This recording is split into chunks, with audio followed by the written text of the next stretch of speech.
We got more voice acting drama news. It's not drama. Last time we had, who did we have?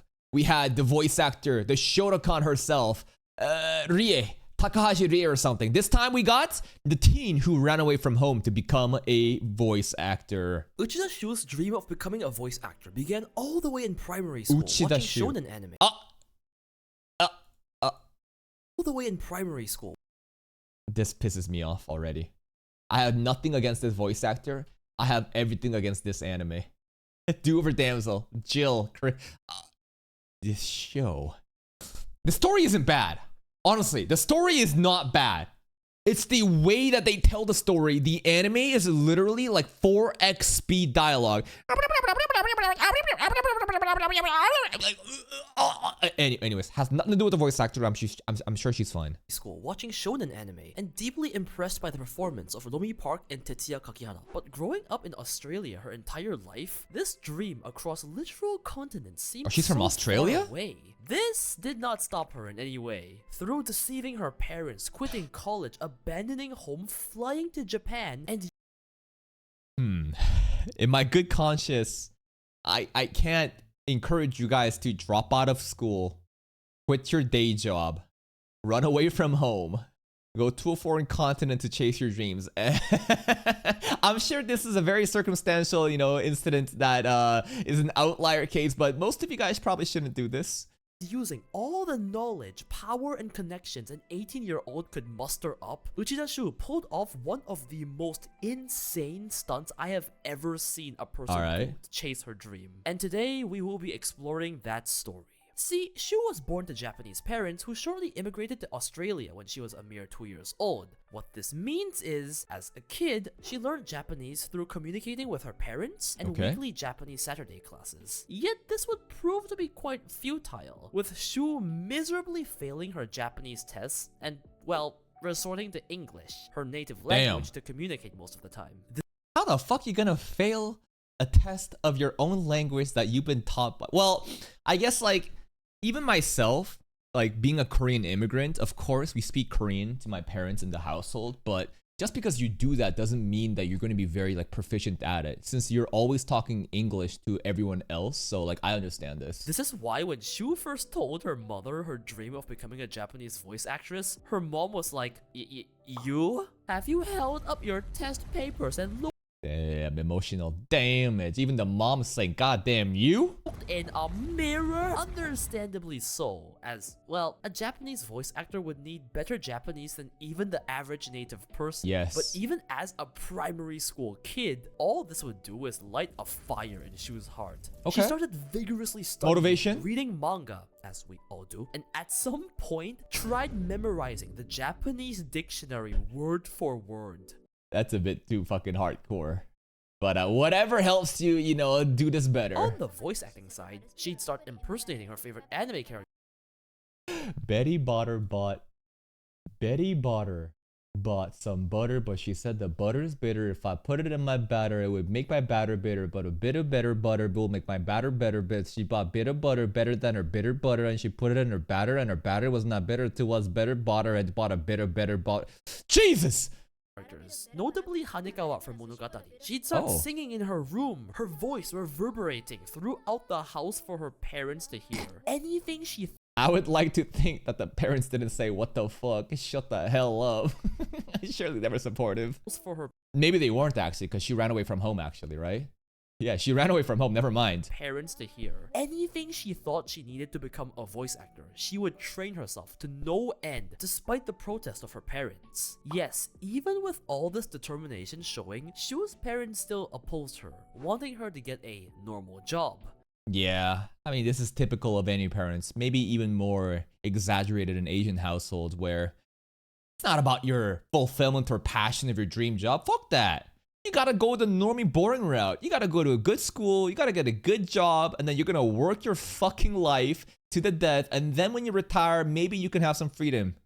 That's a pretty bleak outlook on life, but it could be a lot worse. You could just be homeless too. You could just be even in a worse situation than having, these golden handcuffs where you're working a day job that you don't really like just for a paycheck.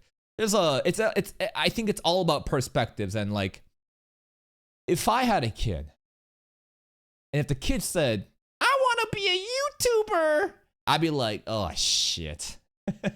Because like, you want what's best for the kid, right? You want guarantees. Do you risk the chance of them being homeless and just having no outlook in life because they try to pursue a dream that might have been just naive?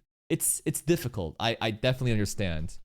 So what did Shu do? As a teen, Shu worked 4, 5, 6 times a week to save up money just so she could fly to Japan to audition in voice acting schools. The grind. Yes, a 16-year-old did this. Alas, some time passed by without results, and at the request of her Asian parents, Shu reluctantly continued her education to university in Australia. Okay. She took the classes reluctantly, and well, she knew this was not for her. As if a blessing for her out-of-this-world determination, good news finally came. Here's the She luck. had finally done it. A renowned voice acting agency training school, Profit, had accepted her. But her parents wanted her to at least get a degree from college. Drop and out. she was still years away from graduating. Fuck that, drop out right now. That degree can be continued on later on. This offer is a once-in-a-lifetime, time-sensitive offer. You gotta take this shit now. Tell me, what would you do in this situation? Well, if you had the same answer as Shu, then I salute you. You have balls of titanium.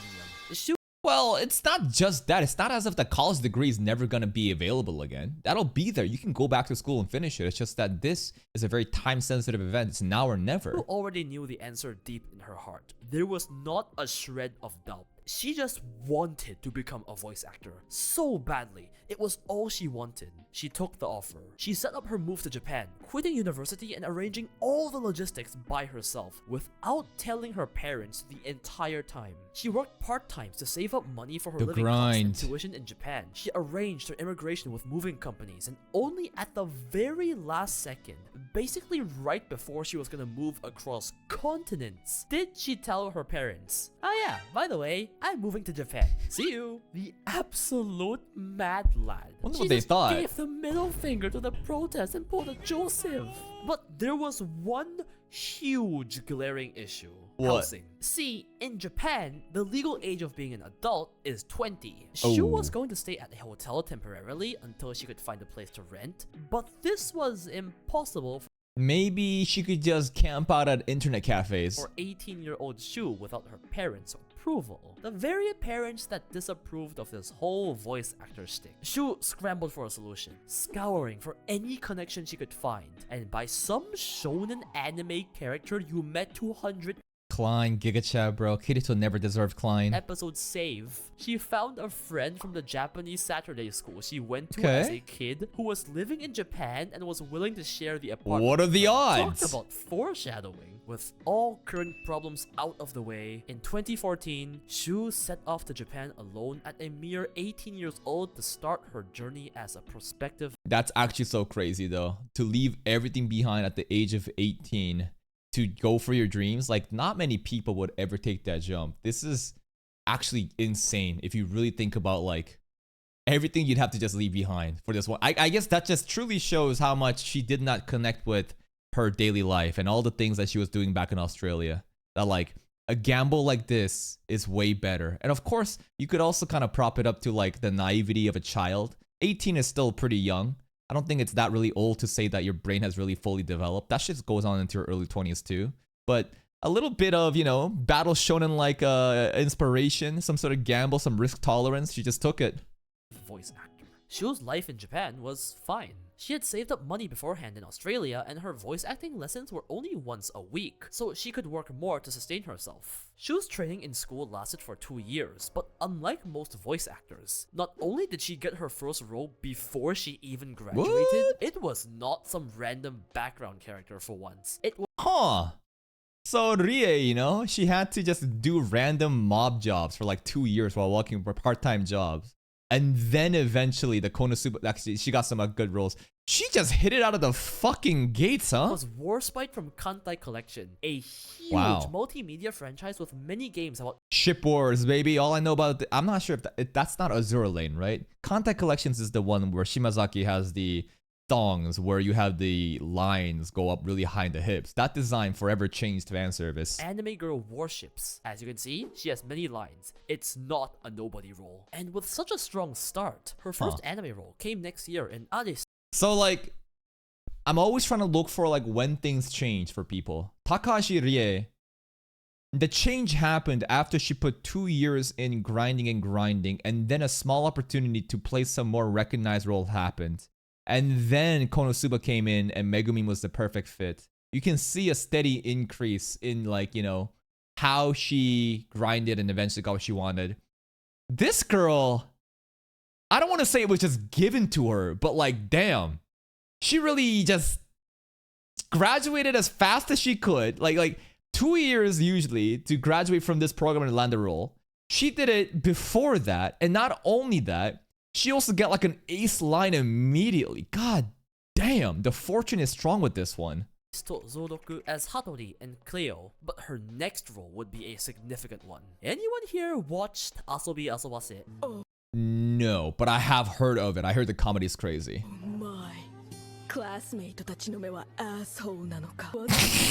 Okay, I gotta watch this. Okay, you know how much I die for this kind of humor. English humor.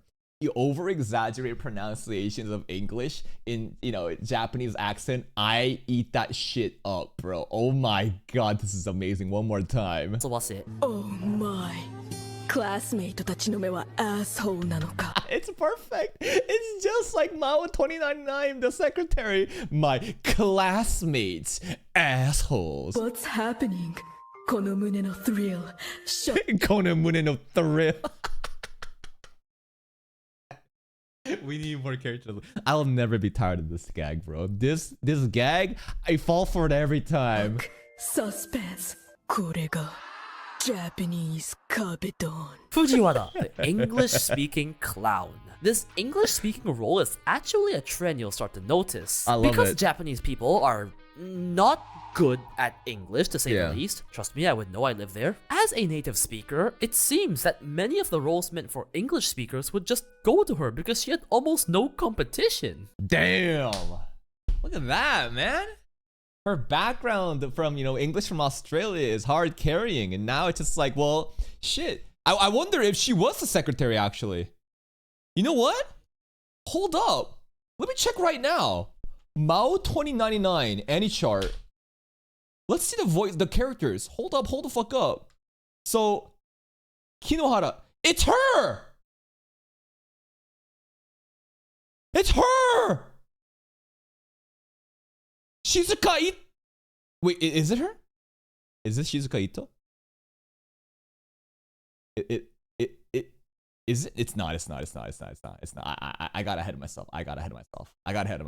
Close. This lady is not the same one. No. But these are the roles I'm talking about. It's the over exaggerated English roles. It's not her. We didn't get it. Nope. I mean, even within her brief time at Prima Porta, a small idol-like group, she was the I can English, bro person amongst the group. I'm talking in Japanese, but I'm talking in English. talking Japanese って言ってんじゃんほら Talking English って最後言って It was an amazing niche that she managed to fill, and this It is a very unique thing, right? You separate yourself from the pack. You are so different. You have a different skill set that no other Japanese native person has. And she's not Japanese native, but she speaks well enough to be considered one. And then you have that English background. So goddamn, that is such a powerful like monopoly over that kind of roles. It's more common these days in the K-pop industry. There's a lot of K-pop idols that actually have studied abroad in America or Canada or Australia and it came back and do K-pop, and their English helps out a lot too for a lot of different roles. bilingual ability would eventually bring her biggest role, boosting her to stages that she had never dreamt of being possible. If you had already known of Shu before watching this video, you most likely either learned of her through Trash Taste, or you're a Love Life fan. Sorry, I am a pretty big normie when it comes to, I guess, knowing, you know, voice actor lore and shit like that. So like, this is the first time I'm hearing of her watching it through this guy's video. But if you gave me like a character from an anime that she's voice acted, I would recognize it. In 2020, Shu made her debut in the Love Live franchise as Mia Taylor, specifically in Love Live All-Stars, the mobile gacha game. Okay, shit. look, this franchise is complicated, bear with me. To put it simply, Yeah, I hear Love Life goes insane. How deep does the rabbit hole go down for the Love Life lore? Nijigasaki was a new Love Live group focusing on solo idols instead of, well, being a group. They were meant to only be for this new gacha game, but their popularity blew up so much that they eventually got their own anime and huge concerts. Damn. Mia was not part. A mobile game got so popular that an anime came out for it. That's crazy to me. Because usually it's the other way around, where an anime does so well that you want to milk it more by having a shitty mobile game come out, which usually gets dropped later on. This is the reverse of that. Of the original group, but instead added in season 2 of the story in the gacha game, aka their new characters that were added midway through the game that eventually joined the group. What does this all mean? Shu gets to join an already super popular idol group and gets the opportunity to shine on stages alone because they are solo idols. Bro, this girl's like luck streak is insanity. Holy shit. And I'm sure she's worked so hard for this, right? Again, luck is when preparation meets opportunity. But this girl being such a such a unique case of someone with a strong English background who took a huge gamble to become a voice actor, who was so good that, you know, she graduated half the time or whatever it was, you know, the 2-year timeline, right? Immediately got some relevant roles as main characters rather than side mob characters like Takahashi Rie. And then this Love Life, bro, the whole nature of their focus on solo rather than group projects. Again, this is the opportunity that I don't like, I talk about how you can't control this, right? Things like this happening is outside of your control. All you can do is try to be as prepared as you can and position yourself to be in that position to be lucky. So like, god damn, her luck streak is crazy. And to see the scale we're looking at, the very first time Shu performed as Mia on a proper concert stage was Kyoshi. Bam, Korean subs! School idol, 동호회. 나는 별들이 보고 싶고 했어. I used to look above the stars and shit. Like, I guess Love Live goes crazy in Korea too if there's Korean subtitles. The proper concert stage was Kyocera Dome, one of the biggest domes in Japan with a capacity of 55,000. Is this more popular than like the Koshien Dome? Actually, no. That's baseball shit. This is different. The dome is interesting though, because in Oshinoko, remember, Hoshinowai's goal was to always perform at the dome. Imagine going from someone with mostly minor background character roles to this overnight. She started hosting radio shows, live streams, fan meet and greets as the voice of Mia. Nijigasaki got a second anime season and multiple movies that she got to be in. Everything she had dreamt of came true. Love Live is like the Megumin Konosuba, you know, example for this girl. The singing voice that once echoed in her house to only disapproving parents is now echoing to thousands upon. I wonder what her parents think now. Yeah, like, what is her parent? I wonder if they're like reaching out saying like, oh, you know, wow, we're so happy for your success. Can you send us some money? I wonder what they're thinking. Thousands of fans. And to this very day, Mia Taylor is still by far her most recognized role. Mia had made her dreams come to life by being an American. See, just like many of her other roles, Mia was an American who spoke native English, making her perfect for the role. In fact, they leaned in so much with the English-speaking thing that many of Mia's songs are actually just in half English or fully in English. Yes, your Japanese idol is singing English songs, and it doesn't even sound idol-y. Some of them sound like straight up Disney songs or Avril Lavigne. When was the last time I saw the reflection of my face? Damn. Still dreaming, can't hide this feeling. Yeah, this is not English. This is great English. Dramatic story of how love started. Alright, you're my love, can't stop this feeling. And I'm certain only. But yeah, this is not the Brooklyn, New York accent though, right? Apparently Mia Taylor is from New York, canonically America. This is not a New York accent, but who cares about that? A true bilingual such as Shu would be able to fill this role. I will say, it's really funny hearing this supposed New Yorker have the most Aussie accent ever. Yeah, that. It's a joke. But I suppose it's better than Oh no. If you move, you fire. You are Since then, Oh, Charlotte getting stray bullets. Yeah, the English. I mean, there's also a new anime coming out. The whole what was it? We watched the trailer for it, right? I forgot the name of it, but it's like a exchange program. Girl shows up. She speaks full English, not English, like actually good English.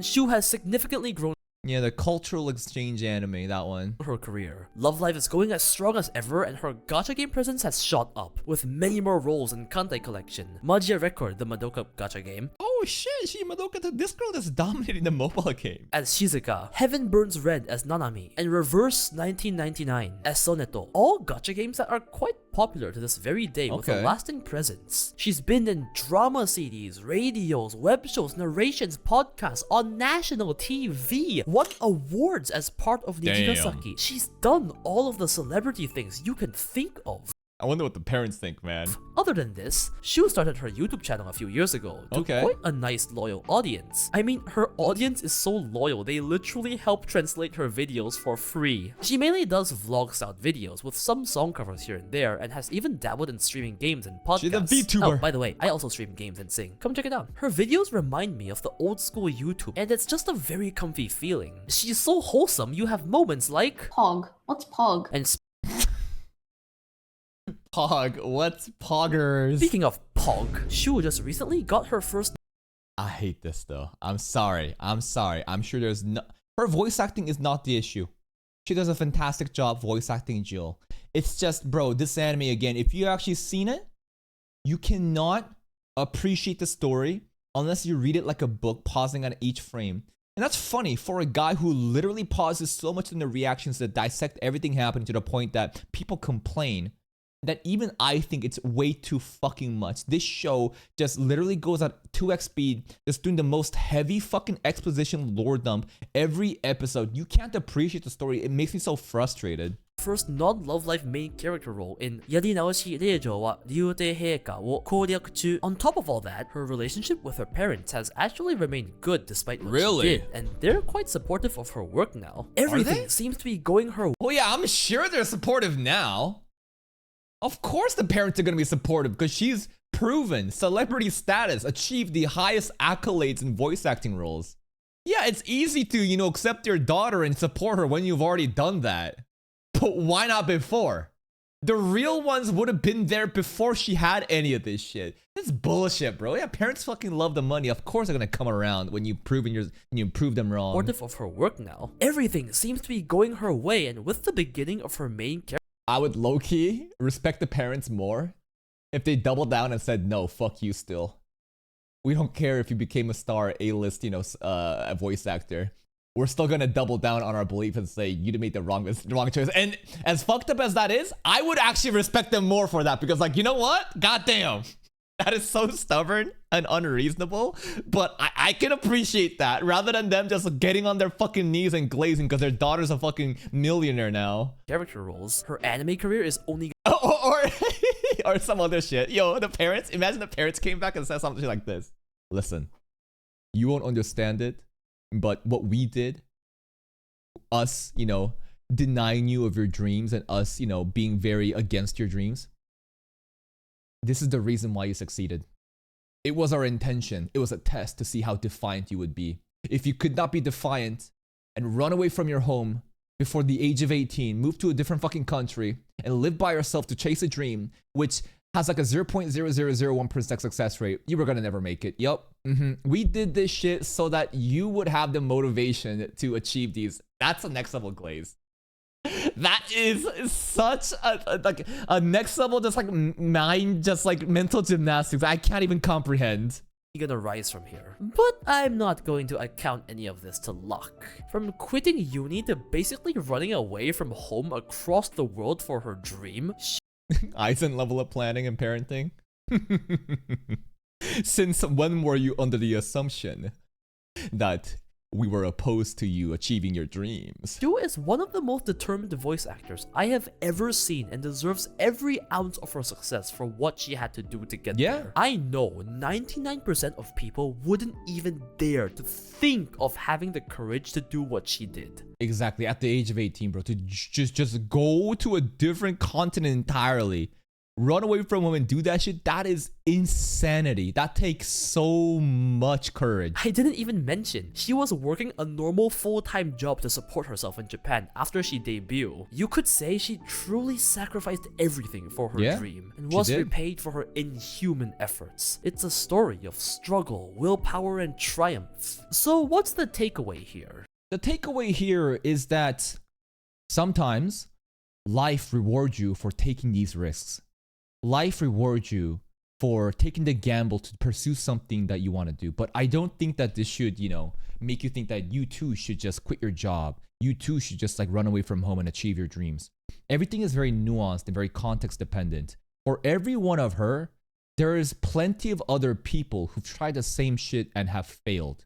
You need to understand this reality. It's good to have dreams and to take risks, but if you don't understand exactly what you're getting yourself into, you're going to be regretting the choices you made. So I think the takeaway is, if this inspires you, take a close look at your life and try to think, does this actually make sense for me to do this? And if you want to grind, and fully understanding that even if you take the risk and if you take the gamble, that there's a chance that nothing pays off, I hope you have, again, a plan B exactly. I hope that you have a backup plan, because just randomly doing some shit just because someone else made it like that, terrible, terrible fucking advice. Be aware of the reality. Luck is preparation meets opportunity. Remember, you cannot control opportunity. Opportunity like Love Life, gacha games, trying to go more towards solo idols rather than group shit. You cannot control that. What you can control is to grind it out and be really good at whatever skill that you're trying to pursue and learn, and maybe that opportunity happens for you. Determination? No. Bro, just get good at English. I know you're using subtitles on this video. That's pretty much it. I love these voice acting videos, man. Yeah, here's the Norie video. How an aspiring voice actor became a viral weather girl. Maybe we'll watch that on a different day. But hey, please go check out Mr. RedJoker's channel. This is a great video. Here's a link. Give him some likes. I'll see you next time.